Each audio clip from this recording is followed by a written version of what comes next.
Bonjour à toutes, je suis Mathilde Dantin-Paravé, ostéopathe et j'accompagne les femmes à enfanter en pleine confiance. Aujourd'hui, je voulais vous parler de l'efficacité de l'accouchement.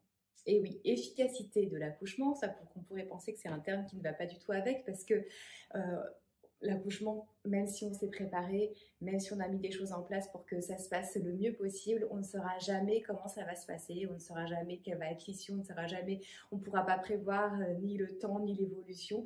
Il y a tellement de facteurs qui rentrent en jeu que c'est très difficile de dire bon ok, en fait j'ai mis toutes les choses, toutes les chances de mon côté et malgré tout il y a eu des couacs. En fait, justement, je voulais vous en parler d'un regard autre que mécanique, autre que la mécanique de l'obstétrique, autre que comment est-ce qu'on fait pour que ça se dilate bien, pour que le bébé s'engage bien, pour que le bébé descende bien, pour qu'on arrive à gérer la douleur, etc. Se détacher en fait de toutes ces étapes comme ça, obstétricales et mécaniques, et de se dire, ok, en fait, notre corps, c'est notre allié. De toute manière, quoi qu'il en soit, c'est notre allié. Comment faire pour qu'en fait nos tissus soient euh, le plus en cohésion avec tout ce mouvement qui se met en place lors de l'accouchement. Donc, bien sûr que c'est important de choisir sa position et de pas avoir d'entrave en fait dans l'évolution naturelle et spontanée d'un accouchement. Donc, de choisir ses positions, d'avoir préparé son corps. On peut avoir aussi des astuces pour aider le bébé à s'engager. On peut avoir des astuces pour accueillir, accepter, dépasser, transcender la douleur. Et voilà, il y a plein de choses à mettre en place pour accompagner toute cette mécanique. Mais au-delà de ça, je voulais vous parler de la qualité en fait de nos tissus, la qualité de notre utérus, la qualité de notre fibre. Qu'est-ce qui fait en fait qu'un utérus va se dilater, qu'un col va se dilater, qu'est-ce qui fait que tout va s'ouvrir facilement sur le passage et qu'est-ce qui fait qu'il va y avoir des réticences comme, comme un élastique en fait. Qu'est-ce qui fait que l'élastique on va pouvoir l'étirer facilement et il va être bien souple, on pourra l'étirer loin. Et qu'est-ce qui fait que les élastiques, on tire à peine et ça casse? Eh ben, c'est la souplesse, c'est la qualité de ce tissu-là. Et en fait, la qualité de nos tissus vont dépendre d'une hygiène de vie beaucoup plus globale que simplement une raison mécanique. Bien sûr, quand on parle de l'accouchement, il y a des tensions mécaniques qui peuvent mettre en vrille l'accouchement, qui peuvent tirer sur les tissus et qui fait que forcément les tissus étant déjà en prétention, une contrainte supplémentaire va faire qu'il est déjà au bout de sa course, l'élastique, et qu'il pourra s'étirer un petit peu plus, mais pas beaucoup plus. Donc ça fait partie des contraintes mécaniques et ce sera l'objet d'une autre vidéo. Mais là, je voudrais vous parler du coup de la qualité du tissu, la qualité intrinsèque. En fait, l'utérus, ce n'est pas qu'une question de dilatation du col. L'utérus, c'est aussi la qualité de sa force musculaire.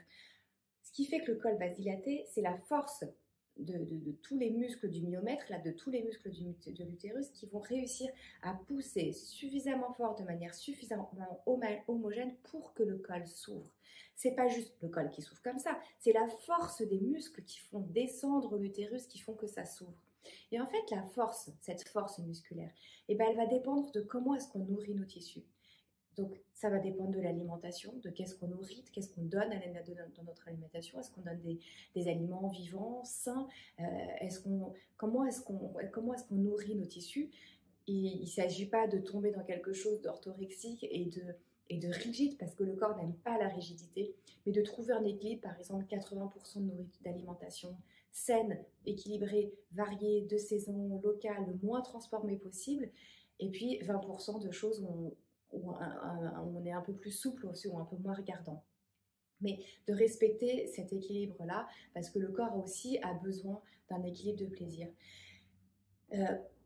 À part l'alimentation, qu'est-ce qu'on va faire, comment on va faire en sorte pour que nos tissus soient souples? Et bien, ça va être dans le mouvement, dans le sport, dans le fait de suer, de transpirer, d'éliminer nos toxines, dans les étirements. Plus on va étirer le muscle en respirant, plus les toxines qui ont été accumulées dans les muscles vont pouvoir sortir. Ça va être l'action et le repos. Parce que le corps tend toujours à l'homéostasie. C'est-à-dire qu'en fait, il va chercher l'homéostasie, c'est la loi d'équilibre. C'est-à-dire qu'après une contrainte, le corps a besoin de se reposer pour retrouver un état d'équilibre. Mais il a besoin de ce up and down. Il ne peut pas être une ligne constante comme ça. Donc, on a besoin d'aller chercher haut, de sortir sa zone de confort et on a besoin de se reposer ensuite. Et il faut respecter cet équilibre-là pour que le corps puisse fonctionner au mieux. Il ne s'agit pas d'aller très très haut et de tirer sur la corde et de s'épuiser, simplement de dépasser un petit peu sa zone de confort pour muscler en fait cette capacité d'adaptation, parce que notre corps, c'est ça qui le maintient en bonne santé, c'est sa capacité à s'adapter. Tant qu'on sait s'adapter, tant qu'il sait s'adapter à toutes les contraintes, il va rester en bonne santé. Donc il faut muscler cette capacité d'adaptation sans jamais dépasser, sans jamais tirer au-delà des limites et épuiser le corps, et ensuite de respecter un moment de calme et de repos.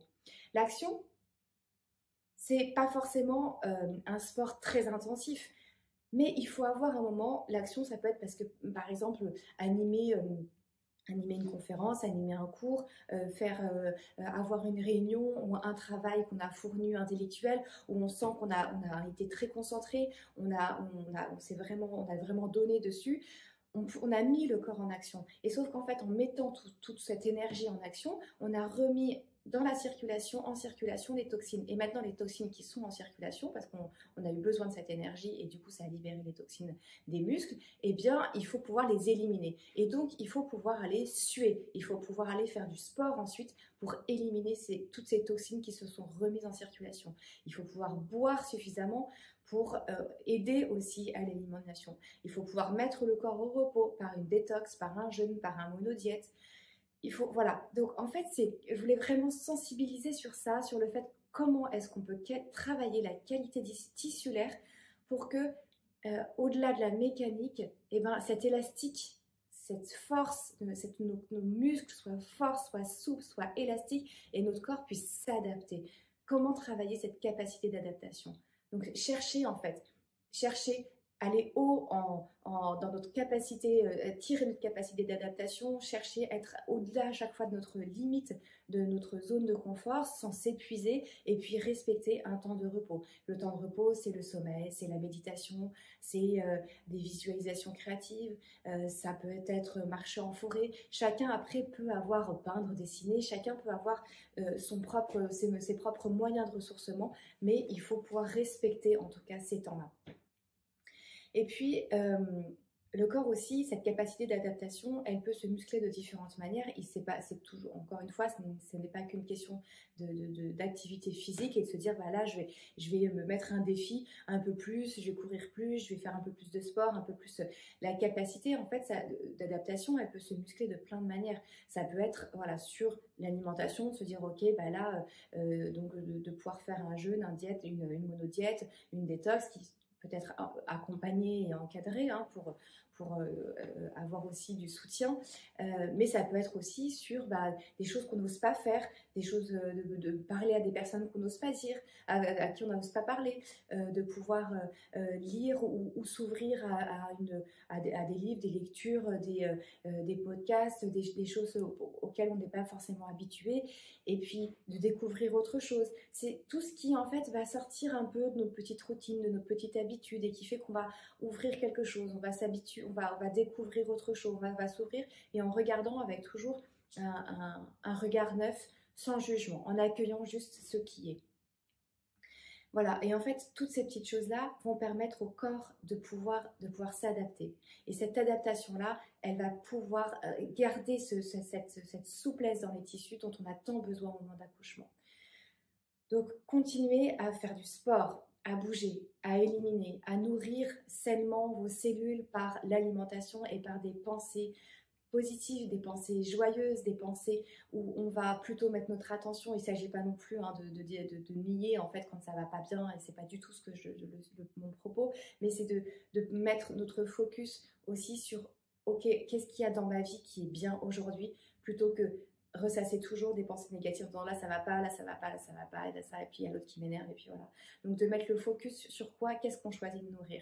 Et tout ça, en fait, ça va contribuer à avoir des tissus qui vont être souples, qui vont pouvoir s'adapter, qui vont pouvoir s'ouvrir, qui vont pouvoir se dilater, d'être avec des cellules vivantes qui sont beaucoup plus en cohésion avec la vie, et qu'on ne cherche pas à tirer jusqu'à la rupture, en fait. Voilà, c'est ça mon propos, c'est vraiment de chercher comment faire pour que notre corps n'aille pas jusqu'à la rupture, et ça s'entraîne. On s'entraîne avec ça par mille et une manières de faire. Mais je voulais vous parler, de vous partager un peu cette vision d'accouchement qui n'est pas simplement mécanique et obstétricale purement. J'espère que ça vous aura apporté quelques pistes de réflexion à mettre en place aussi pour vous préparer un peu mieux dans ce beau voyage. À bientôt!